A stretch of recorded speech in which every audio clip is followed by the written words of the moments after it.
अपनी sir Shivangi ma'am जो कह रहे थे वो सच कह रहे थे। देखिए इतना बिजी है हम लोग, अभी अभी क्या है, इनविटेशन एक बाहर से आया है कि भंडारा चल रहा है, तो भंडारे का खाना यार हम लोगों को बहुत अच्छा लगता है। भले ही एक दो पूड़ी खाते हैं लेकिन मजा आ जाता है कसम से, और पेट ऐसे भर जाता है कुछ पूछिए मत। लेकिन हम लोग वहां अभी जा नहीं पा रहे हैं। और क्यों? ताकि आपकी वीडियो आ जाए बस किसी तरीके और से। भंडारे के खाने से पता है आप लोगों को, भंडारे के खाने से दिमाग बहुत तेज हो जाता है, और एक क्योंकि positive, I think Vineet sir, एक पॉजिटिव सोच भी जनरेट होती है अंदर हाँ बिल्कुल भंडारे के खाने बिल्कुल खाने बिल्कुल, से। क्यों नहीं। मतलब बिल्कुल एकदम मजा आ जाता है, एकदम क्या स्वाद स्वाद होता है वहाँ, टेस्ट।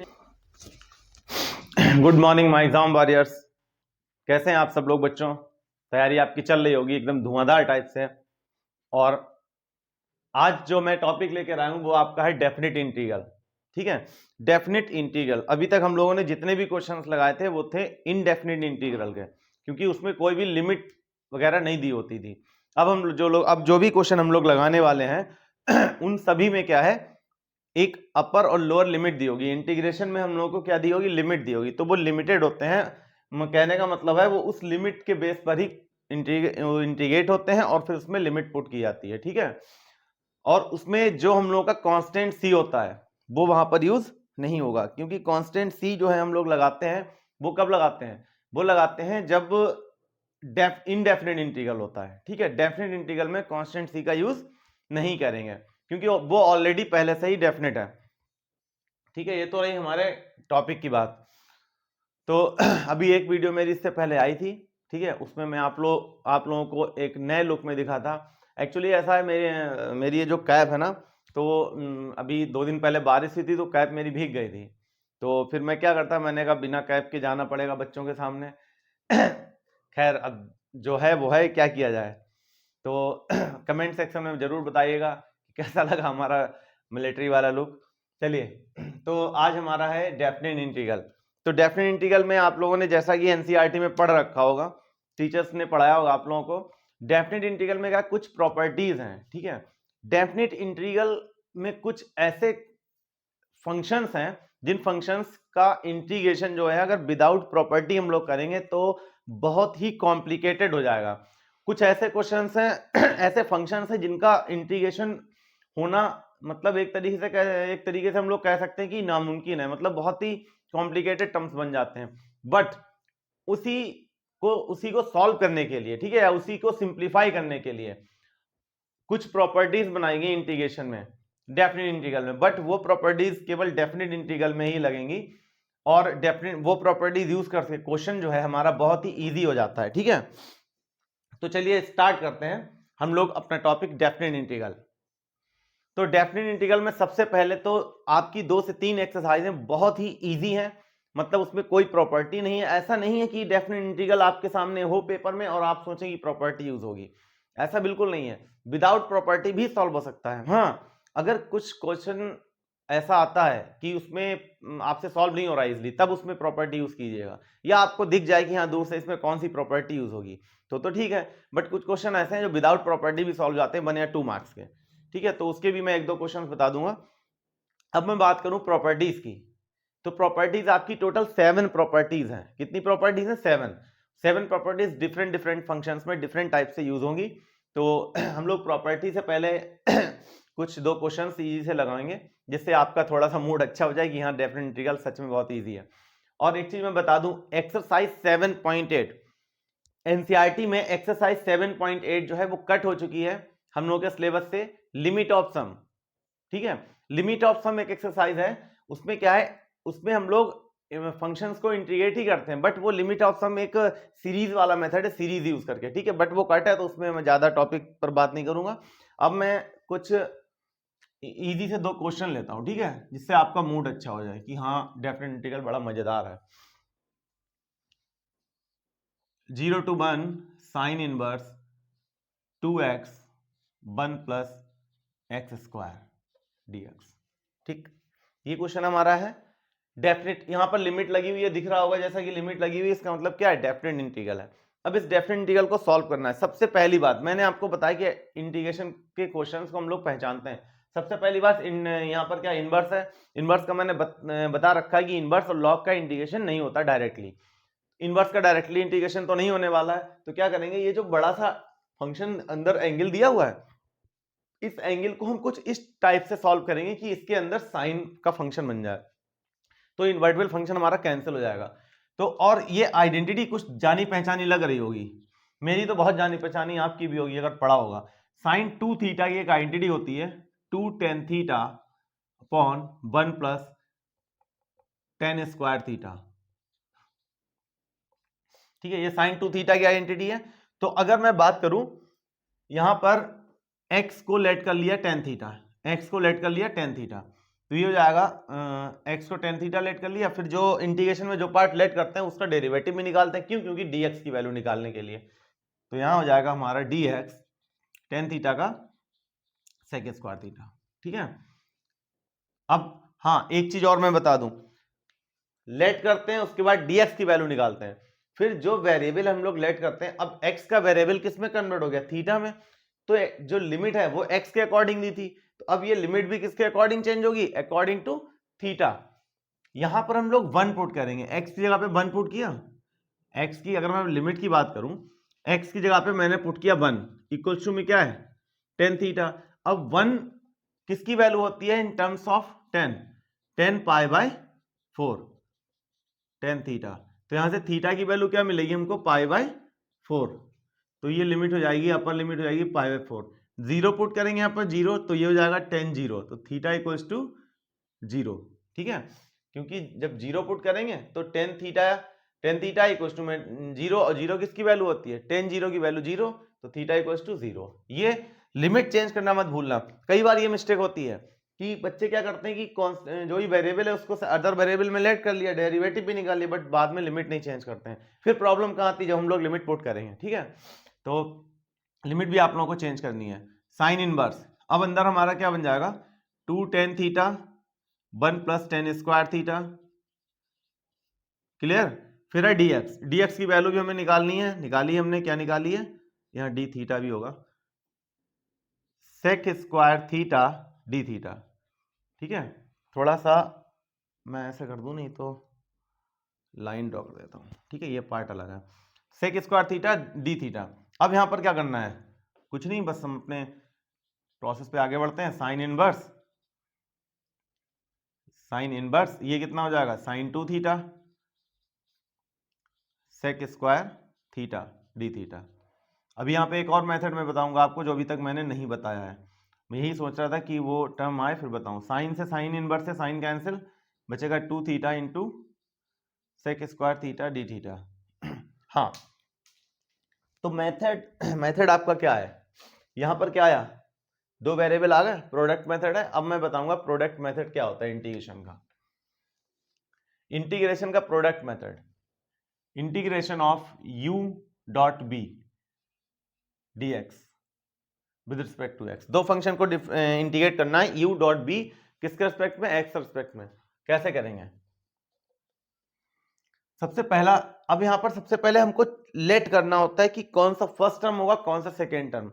ये ऐसे नहीं कोई भी हमने लेट कर लिया।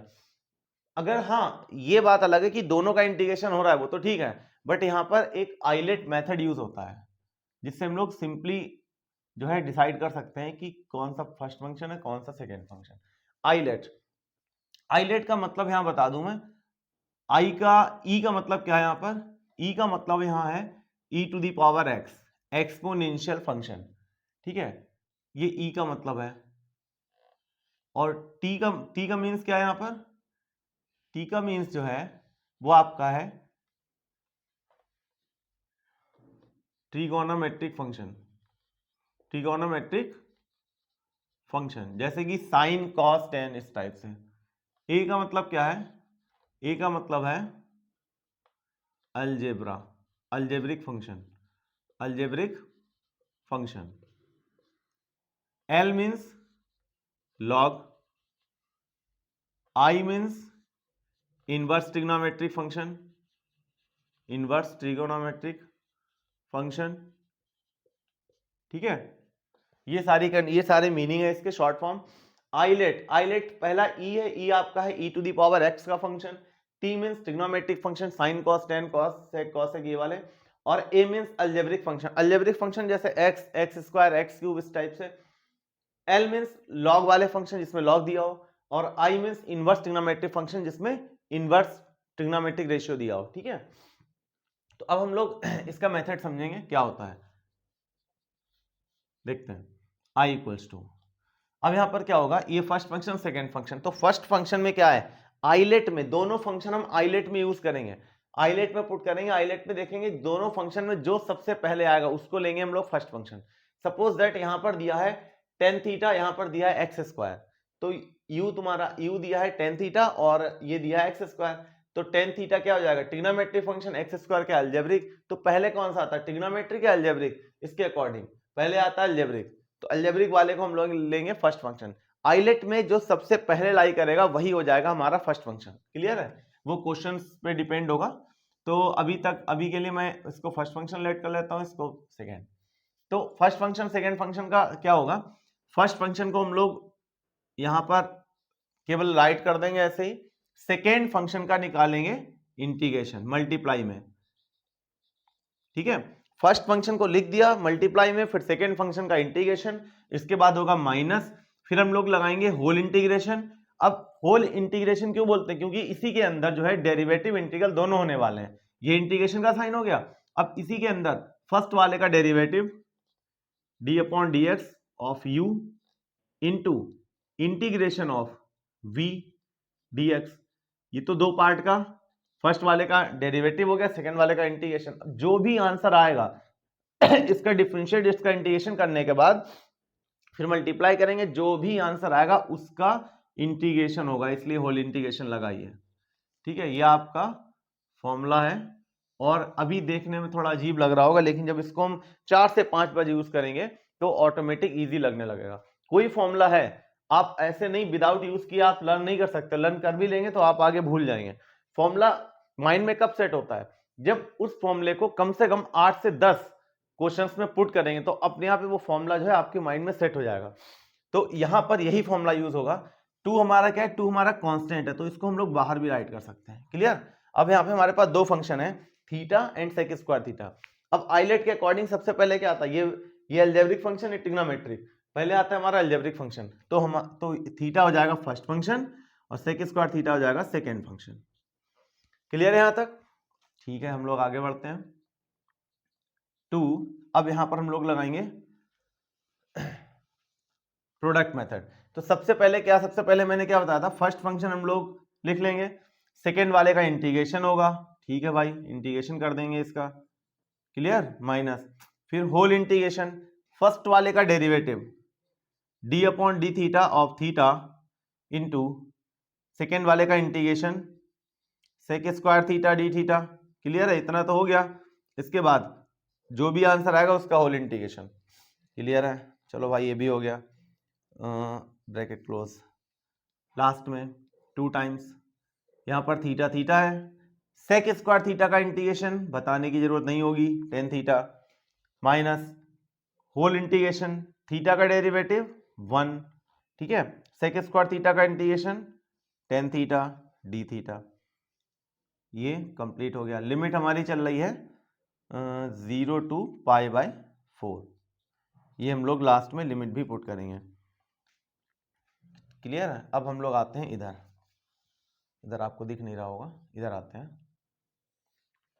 तो ये जो है 2 टाइम्स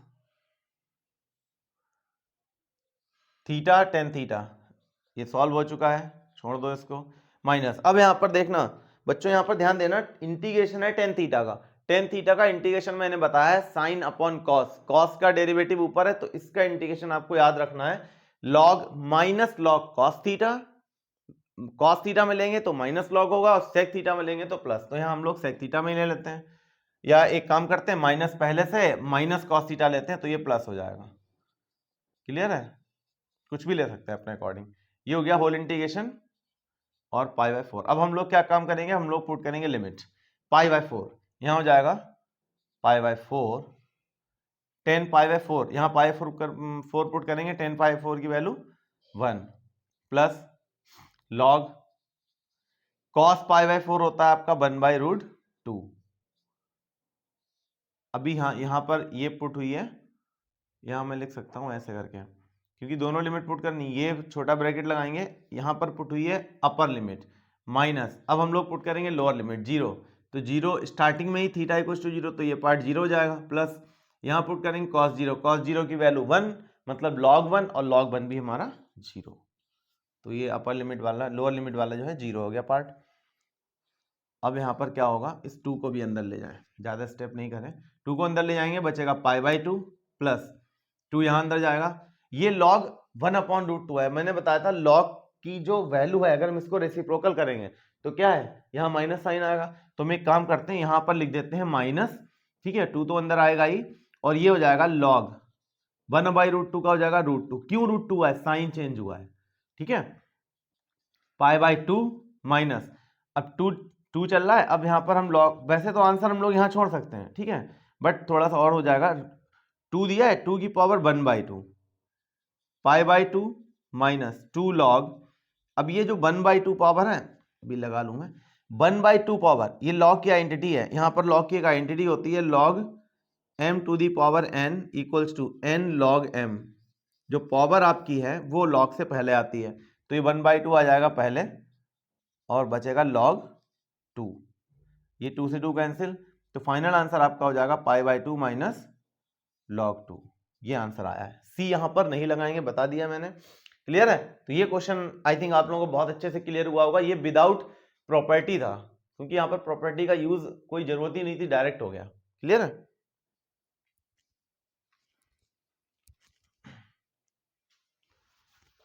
एक और क्वेश्चन है, फिर उसके बाद में आपको थोड़ा प्रॉपर्टी क्लियर कर दूंगा, फिर नेक्स्ट वीडियो में आपको मिलेंगे प्रॉपर्टी के बहुत ही इंपॉर्टेंट क्वेश्चन, क्योंकि डेफिनेट इंटीग्रल के क्वेश्चन सच में बहुत ज़्यादा इंपॉर्टेंट है और एग्जाम में तो आने ही हैं। क्या मैं आपसे बार बार कोई एग्जाम में इंटीग्रेशन नहीं आएगा तो फिर एग्जाम का कोई फायदा ही नहीं।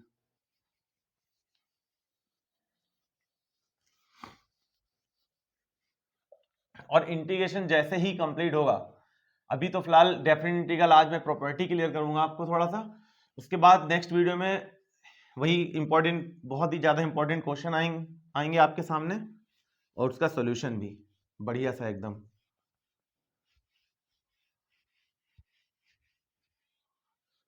बच्चों आप लोगों से रिक्वेस्ट है, आप वीडियो पूरा देखा करें, क्योंकि लास्ट तक जो क्वेश्चंस के मैं सॉल्यूशन कराता हूँ बहुत ही इंपॉर्टेंट है, ठीक है, तो प्लीज उसको स्किप ना करें, लास्ट तक देखें, उसमें आपका ही फायदा होगा दोस्तों। तो सेकेंड क्वेश्चन में लगवाऊं आपको, सेकेंड क्वेश्चन क्या है, सेकेंड क्वेश्चन एक बहुत ही इजी क्वेश्चन है, वो भी इजी है,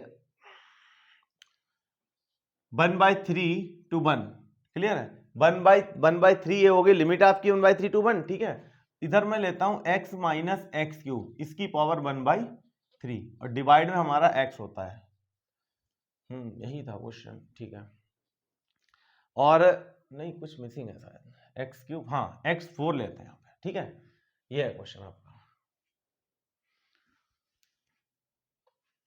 x minus x cube whole power 1/3 upon x to the power 4। अब ये क्वेश्चन देखने में ऐसा लगता है कि यार ये तो बड़ा कॉम्प्लिकेटेड है, इसमें क्यूब है, 1/3 पावर है, नीचे x4 है, कैसे करेंगे इसका, बट इस टाइप के क्वेश्चंस में है ना, क्या होता है इस टाइप के क्वेश्चंस में कुछ सिंप्लीफाई करने का मेथड होते हैं, सिंपल कुछ ट्रिक होती है, तो वो आप समझ लीजिए, बाकी क्वेश्चन में कुछ भी नहीं है, ये अभी खत्म होने वाला है क्वेश्चन। यहां पर क्या है, सबसे पहले हम क्या करेंगे, ये जो अंदर दो आपके जो वेरिएबल दिख रहे हैं, थोड़ा सा यहाँ सिंप्लीफाई करेंगे, यहाँ पावर है 1/3, तो ब्रैकेट के अंदर जो है वो सारी जो भी वैल्यूज है 1/3 की पावर में है, तो अगर ब्रैकेट के अंदर कोई भी चीज हम बाहर निकालेंगे तो वो 1/3 के साथ निकलेगा बाहर, तो हम लोग ब्रैकेट से क्या निकालेंगे, x की पावर 3 से कम तो निकाल ही नहीं सकते, मान लिया x की पावर 2 निकाला हमने, ठीक है, 2 निकाला और 1/3 साथ में चल रहा है, तो x 2/3 बाहर निकलेगा, ये इसका कोई काम नहीं है। हम लोग क्या करेंगे, x की पावर, हम लोग x की पावर 3 को निकालेंगे बाहर, ठीक है, इससे कम नहीं निकाल सकते, x की पावर 3 को बाहर निकाला, बट एक बात ध्यान देना, x की पावर 3 जब बाहर निकलेगा तो 3 तो निकला, बट साथ में पावर भी बाहर निकलेगी 1/3, ठीक है, यहां बचेगा, अब यहां से हम लोगों ने x की पावर 3 कॉमन लिया है, तो यहां क्या बचेगा 1/x², ठीक है, क्योंकि जो कम होता है, अब यहां पर एक x था, निकाला हमने क्यूब, तो x² कम था वहां पे, तो उसको मैंने डिवाइड कर लिया, इसके बाद अगर मैं बात करूं एक्स क्यूब, यहां बचा 1, ठीक है, यहाँ तो पूरा निकल गया, 1/3 पावर चल रही है, डिवाइड में क्या x टू द पावर 4। ये जो सिंप्लीफाई करने का मेथड है बहुत ध्यान से करना, पावर्स में है इसलिए बहुत ध्यान से करना। यहाँ क्यूब क्यूब कैंसिल, ऊपर क्या बचा, केवल x बचा आपका। अब ये x जो बचा हुआ है x, इस x से मैं ये कट, इस x से मैं कट कर दूं, यहाँ बची 3 पावर, तो आपका बचा 1/x² minus 1 whole power 1/3 divide में x क्यूब। अब देखना कितना मजेदार होने वाला है। ऊपर जो भी कॉम्प्लिकेटेड था पहले तो वो सिंप्लीफाई कर ही लिया है, बाकी अभी भी जो बचा हुआ है उसको हम लोग लेट करेंगे t, क्योंकि 1/3 पावर के अंदर जो भी है वो कॉम्प्लिकेटेड ही रहने वाला है, तो उसको हम लोग कॉम्प्लिकेटेड पार्ट को हमने लेट कर लिया t अदर वेरिएबल। अब वही अपना पुराना मेथड, डेरिवेटिव निकालो। 1/x की पावर 2 का डेरिवेटिव माइनस 2/x³, ये 0 हो जाएगा, इसको लिखना ही बेकार है, dt/dx। अब ये बच्चों अगर मैं बताऊंगा x1/x² का मतलब x1 -2, इसका डेरिवेटिव निकालेंगे -2 -3, ठीक है, तो बहुत इजी है, -2/x³, मैंने डायरेक्ट लिख दिया, ठीक है। ये छोटी छोटी चीजें आपको समझनी पड़ेंगी, क्योंकि वहां अगर इसका भी करेंगे तो टाइम, वैसे भी टाइम लग जाता है अच्छा खासा, ये भी करेंगे तो टाइम और वेस्ट होगा, ठीक है। बट जो स्टेप करने हैं वो तो करने ही है। मैं चाहूँ तो एक दो स्टेप आपको बीच में मिसिंग भी कर सकता हूँ, लेकिन वही है, स्टेप मिसिंग नहीं करना है, यही आपको बताना है कि स्टेप एक भी मिसिंग नहीं करना है, स्टेप सारे लिखने हैं, क्योंकि जो मार्किंग है वो स्टेप वाइज ही होगी। तो ये यहाँ पर क्या हो जाएगा, dt/dx, dx की वैल्यू क्या होगी, x³ dt होल डिवाइड -2, ये dx की वैल्यू क्लियर है हमारे पास। अब हम लोग क्वेश्चन को लेंगे, क्वेश्चन हमारा है, अब हाँ यहाँ पर अभी मैंने क्या बोला, लिमिट भी, जैसे वेरिएबल कन्वर्ट करेंगे वैसे साथ ही साथ लिमिट भी चेंज होगी। आओ बच्चों लिमिट चेंज करते हैं।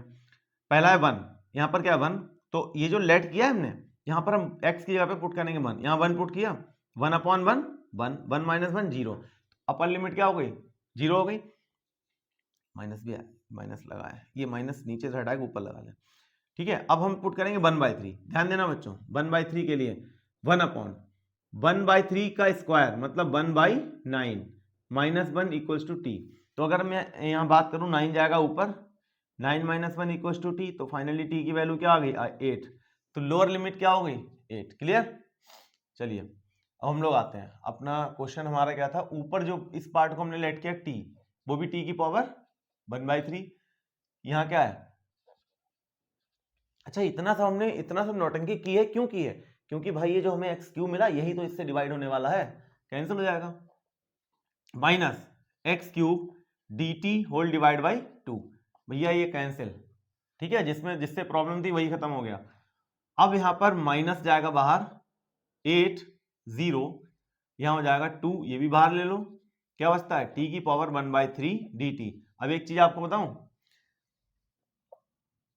अभी मैंने प्रॉपर्टी बताई नहीं, बट यहाँ पर प्रॉपर्टी मैं यूज कर लूंगा एक, ठीक है, बहुत इजी है।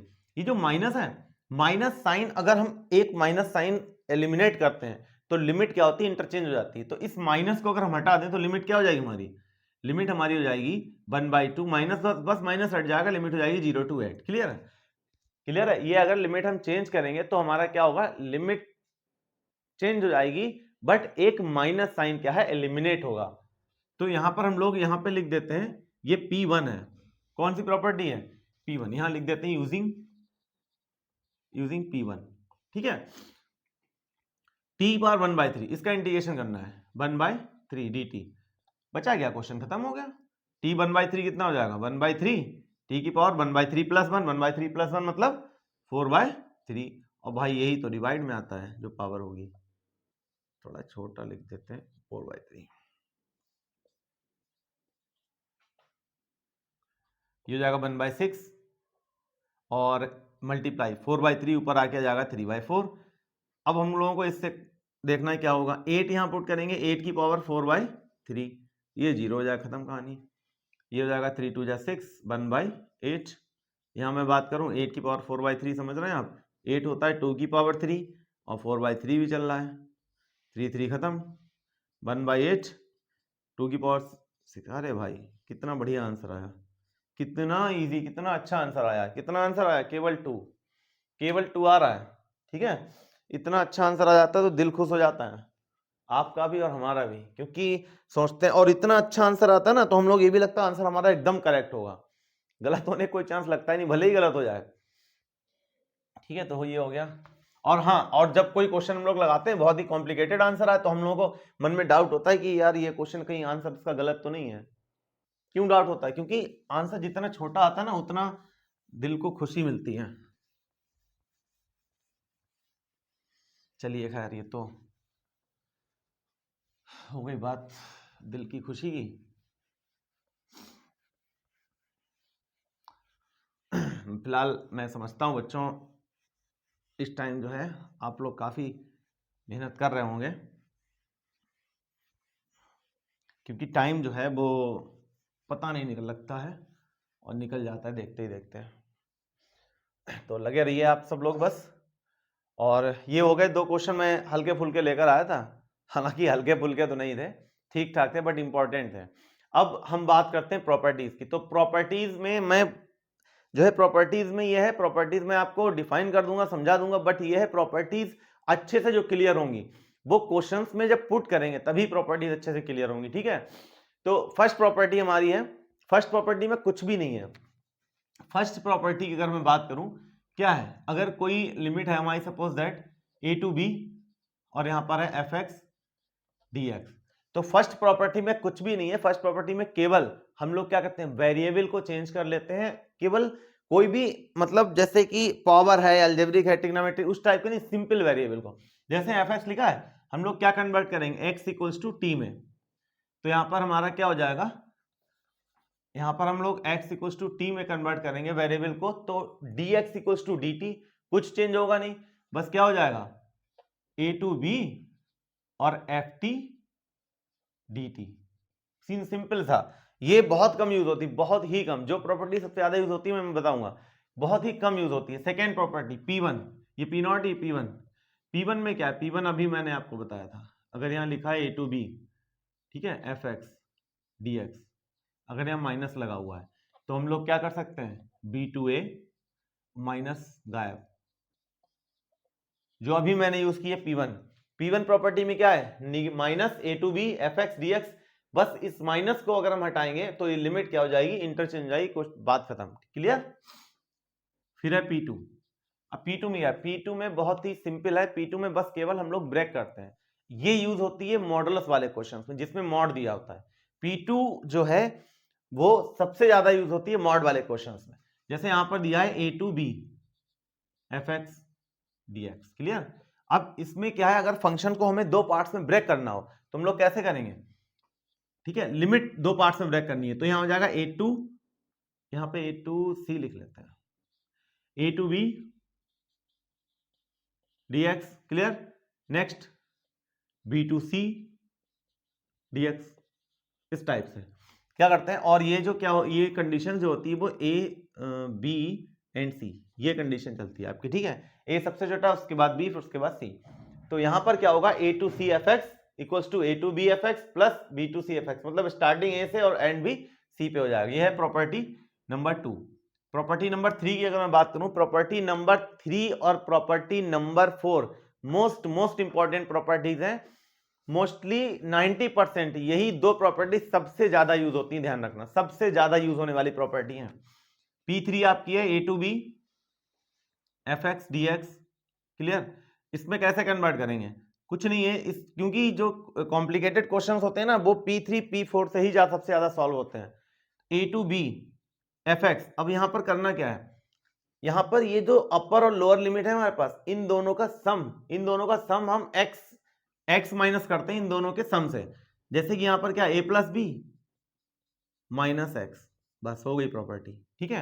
अब ये ऐसा करते क्यों है, ऐसा करते हैं क्वेश्चंस को इजी करने के लिए, और जब क्वेश्चंस लगवाएंगे तब आपको बहुत अच्छे से पता होगा ऐसा क्यों करते हैं। नेक्स्ट प्रॉपर्टी हमारी P4 बिल्कुल सेम एज P3 की तरह है, डिफरेंस इतना है, यहां पर क्या है, लोअर अपर लिमिट दोनों गिवन होगी, यहां पर लोअर लिमिट में 0 होगा और यहां एक सिंगल होगा, 0 टू ए। प्रॉपर्टी सेम है, 0 to a f x d x, इस टाइप की लिमिट गिवन होगी। अब इसमें करना क्या है, लिमिट सेम ए की इसकी तरह एफ, यहां पर क्या इन दोनों का सम किया था ए प्लस बी, यहां पर केवल अपर लिमिट, क्योंकि लोअर लिमिट आपकी 0 है तो यहां हो जाएगा a minus x d x, clear है। ये आपकी प्रॉपर्टी क्या है, आपकी प्रॉपर्टी है 4 P4। फिर हम लोग आते हैं P5 पर, ठीक है। तो सबसे ज्यादा यूज होने वाली प्रॉपर्टी कौन सी है? P3 P4। हम लोग आते हैं P5 पर। P5 पर थोड़ा सा चेंज है, अगर हम P5 P6 और P3 उसमें कुछ ज्यादा नहीं है, ठीक है। बस उसमें ये ध्यान रखना है, जैसे एक हमारा है 0 to 2a, लिमिट क्या है 0 to 2a दी होगी fx dx। तो इसमें क्या होगा, इसमें हम लोग दो पार्ट्स में डिवाइड करेंगे। पहला part 0 to a fx dx और जो सेकेंड पार्ट है वो 2a माइनस x हो जाएगा। क्यों? जैसा कि हम लोगों ने P4 में यूज किया था, ठीक है। बस इसको याद रखना, 0 to a पहला पार्ट आपका सेम ऐसा रहेगा, बस एक हाफ हो जाएगा यहाँ पर, बाकी फंक्शन सेम। प्लस नेक्स्ट में क्या हो जाएगा, लिमिट 0 to a रहेगी, मतलब 0 to 2a में दो पार्ट्स में डिवाइड करेंगे, 0 to a 0 to a। एक में fx होगा, दूसरे में होगा f2a minus x. Clear? 2a minus x कम यूज होती है, कुछ ज्यादा नहीं। अब आते हैं P6 P7, इन दोनों का भी यूज सबसे ज्यादा है। तो टोटल मिलाकर P3 P4 P6 P7 सबसे ज्यादा यूजेबल प्रॉपर्टीज हैं, ठीक है। P6 की हम लोग बात करते हैं। P6 में लिमिट हमारी वही होती है जो P5 में 0 to 2a। अब इसमें इवन ऑड का, इसमें जो कंडीशंस हैं वो इवन ऑड की, कि इवन में कब लगता है और ऑड में कब लगता है। तो अगर हम लोग इवन की बात करें, 0 to 2a fx dx इस टाइप से दी होगी, ठीक है। अब इवन अगर हम लोग बात करें इवन की, तो यहां पर प्रॉपर्टी क्या हो जाएगी, if function fx is even. अगर फंक्शन हमारा कैसा है, अगर फंक्शन हमारा इवन है, अगर फंक्शन जो है हमारा इवन है, तब क्या हो जाएगा। और इवन पता कैसे लगे कि इवन है या ऑड है, ये भी तो पता करना है। इवन की कंडीशन क्या होगी, इवन कंडीशन होगी 2a माइनस एक्स जो है, मैं एक काम करता हूं, पहले प्रॉपर्टी लिखता हूं फिर लिखता हूं इवन। दो कंडीशंस हैं, पहली कंडीशन आपकी है f2a माइनस एक्स, अगर ये आता है fx, ठीक है, f2a माइनस एक्स fx आता है, तो इसका मतलब है फंक्शन कैसा है, इवन है। क्लियर है? जब इवन होगा तो प्रॉपर्टी आपकी क्या हो जाएगी, अगर इवन होगा तो प्रॉपर्टी आपकी हो जाएगी 2 times 0 to a fx dx, ठीक है। प्रॉपर्टी अगर इवन है, इवन का मतलब f2a minus x equals to fx आ रहा है, तब हमारा क्या हो जाएगा, तो हमारा थोड़ा सा ऐसे लिख देते हैं ऊपर, कंफ्यूजन ना आ रहा है आपको, तब हमारा फंक्शन क्या हो जाएगा, तो हमारा फंक्शन ये हो जाएगा, ठीक है। अब सही है, ठीक है। f2a माइनस एक्स अगर fx है तो फंक्शन क्या इवन है, और इवन है तो प्रॉपर्टी क्या हो जाएगी, ये जो 2a है ये 2 आपका ये हाफ रह जाएगा और 2 आएगा स्टार्टिंग में मल्टीप्लाई में। फिर अगर मैं बात करूं सेकेंड कंडीशन होती है f2a माइनस एक्स, अगर ये आ रहा है माइनस का fx, माइनस fx आने का मतलब फंक्शन कैसा हो गया, ऑड। तो फंक्शन अगर ऑड हो जाएगा तो उस कंडीशन में fx हमारा हो जाएगा 0। ध्यान देना बच्चों बहुत अच्छे से, क्योंकि कुछ क्वेश्चंस इंटीग्रेशन के एक दो ऐसे आएंगे जिसमें ऑड फंक्शन लग रहा होगा, उसका आंसर 0 होगा। ऑब्जेक्टिव में बिल्कुल एक या दो क्वेश्चन बनेगा कि फंक्शन दिया होगा, लिमिट दी होगी, प्रॉपर्टी के अकॉर्डिंग आंसर 0 आ रहा होगा, लेकिन आपको प्रॉपर्टी अगर क्लियर नहीं है तो वहीं यहाँ पर फिर टाइम भी वेस्ट करेंगे और हो सकता है क्वेश्चन भी रॉन्ग हो जाए।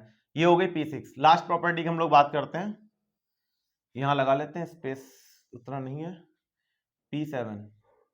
P7 सेम P7 में भी दो कंडीशन है, इसमें भी दो कंडीशन है, बस डिफरेंस क्या, डिफरेंस ये है वहां 0 to a लिमिट है, यहाँ आपकी है माइनस a to a। तो जहां पर minus a to a limit दिख जाए समझ जाना वहां पर क्या यूज होगी, P7 यूज होगी, fx dx। यहाँ भी पहली कंडीशन, यहाँ भी इवन ऑड कंडीशन। पहली कंडीशन क्या है, इवन कब बनेगा, यहाँ पर आपका है अगर f माइनस एक्स आता है fx, यहाँ माइनस लगाएं वेरिएबल में, सॉल्व करें, fx आता है, तो ये आपकी कंडीशन है इवन की, ठीक है। सेकेंड कंडीशन क्या है, अगर हम f माइनस एक्स लगाएं और आंसर आ जाए माइनस का fx, तो ये हो जाएगी ऑड की। क्लियर? अब इवन ऑड में कंडीशन क्या, इवन अगर इवन है तो इवन में हम लोग फंक्शन कौन सा यूज करेंगे, इवन में सेम फंक्शन यूज होगा 2 टाइम्स जैसा कि अभी उसमें किया था 6 में 0 to a fx dx। Clear है? और अगर ऑड है तो ऑड में क्या होगा बताओ, ऑड में जाएगा 0, ऑड के लिए हो जाएगा फंक्शन आपका 0, ठीक है। ये इवन के लिए, ऑड के लिए। ये हो गई कुछ important properties without property questions होंगे, कुछ क्वेश्चन सॉल्व होते हैं, ज्यादा नहीं, लेकिन एग्जाम में जहां तक है कि क्वेश्चन आएगा वो प्रॉपर्टी यूज होकर ही आएगा, ठीक है, क्योंकि बिना प्रॉपर्टी के क्वेश्चन इजी भी होते हैं, एक क्वेश्चन आ भी सकता है 2 मार्क्स से, लेकिन लॉन्ग क्वेश्चन अगर मिलता है डेफिनेट में इंटीग्रल में तो वो प्रॉपर्टी पर ही बेस्ड होगा, ठीक है। तो ये प्रॉपर्टी एक बार आप लोग अपना रिवाइज करिएगा अच्छे से, और नेक्स्ट वीडियो में मैं लेकर आऊंगा प्रॉपर्टी बेस्ड कुछ इंपॉर्टेंट क्वेश्चंस डेफिनेट इंटीग्रल के, ठीक है। आइए अभिषेक सर। और क्या चल रहा है विनीत सर? बढ़िया पढ़ाई चल रही है एकदम? बहुत बढ़िया सर, लेकिन ये एकदम। बच्चे मेहनत नहीं करेंगे, आप इतनी मेहनत कर रहे हैं। अब बच्चे तो करेंगे ही, बच्चे करेंगे, बच्चे हम लोगों से ही मोटिवेट होंगे नहीं, तभी मेहनत करेंगे। करना बहुत जरूरी है। देखिए इस चैनल को 12th क्लास के लिए मैथमेटिक्स के इतने अच्छे टीचर दिए गए हैं विनीत सर, पूरी दिन रात आपके लिए क्वेश्चन सेलेक्ट करते हैं कि कौन कौन से क्वेश्चंस करा दिए जाए बच्चों को कि उनको बोर्ड एग्जाम में थोड़ी हेल्प मिल सके। तो इतने अच्छे जब टीचर मिले हैं तो आप लोगों को मेहनत करनी चाहिए ऐसी।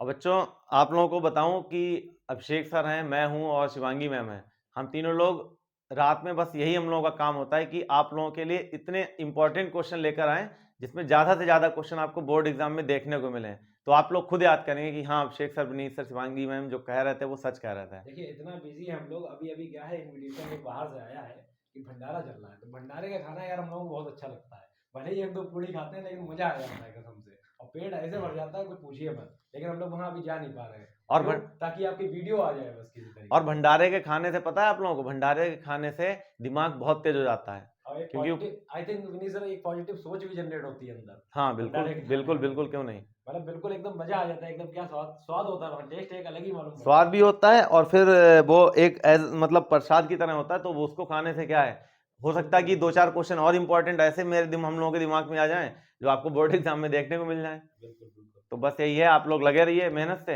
देखिए 10th क्लास की आपको बायोलॉजी इसमें करवा रही हैं शिवांगी में, अच्छा पढ़ा रही हैं, उनकी वीडियोस देखिए, ठीक है, कुछ ना कुछ सीखेंगे। विनीत सर इतना बढ़िया पढ़ा रहे हैं। 12th देखिए, ये प्रॉपर्टी क्या ऊपर ऊपर आदमी पढ़ा देता है, इतना डीप नहीं घुसता है लास्ट टाइम में, लेकिन आपको इतना डीप अगर समझा रहे हैं तो आपको भी अपनी मतलब पूरा रिस्पॉन्स देना चाहिए, मेहनत करनी चाहिए। और आज इस बार वो टारगेट जो सेट किया ना विनीत सर ने 95, वो लाकर ही मानना है, चाहे कुछ भी हो जाए, दिन रात एक कर देना है, लेकिन 95 टारगेट लाना ही है, ठीक है। ठीक है जो सर, विनीत सर पढ़ाइए आप, बहुत अच्छा लग रहा है। बस आई सर थिंक क्लास, लेक्चर हो गया होगा हाँ बस ना? हो गई है। बस यही है आप लोगों से कहना कि ऑनेस्टली अगर आप लोग वीडियो को देखते हैं और अपना पढ़ाई करते हैं मेहनत से, तो कोई बड़ी बात नहीं, 95+ आएंगे ही आएंगे। बिल्कुल आएंगे, क्यों नहीं आएंगे, आखिर लाते तो बच्चे ही है ना। बस मेहनत कर रहा है, अगर टीचर को साथ मिल जाता है तो बहुत अच्छा हो जाता है इससे।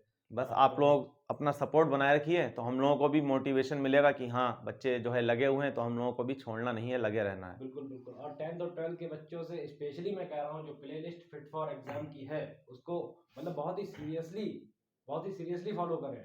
10th की जैसे मैथ्स की प्ले लिस्ट मैं बना रहा हूँ, शिवांगी मैम बायोलॉजी दे रही हैं 10th की, 12th क्लास की विनीत सर दे रहे हैं, तो इसको बहुत ही डीपली आप पढ़े जाके, जो क्वेश्चन वहाँ रखे मिलेंगे बोर्ड एग्जाम में, ये पक्का है। और बताइए विनीत सर, सब बढ़िया? और सब ठीक सर, चलिए बच्चों आप लोग अपना एंजॉय कीजिए और पढ़ाई करते रहिए। चलिए पूड़ी खा लेते हैं एक दो चल के।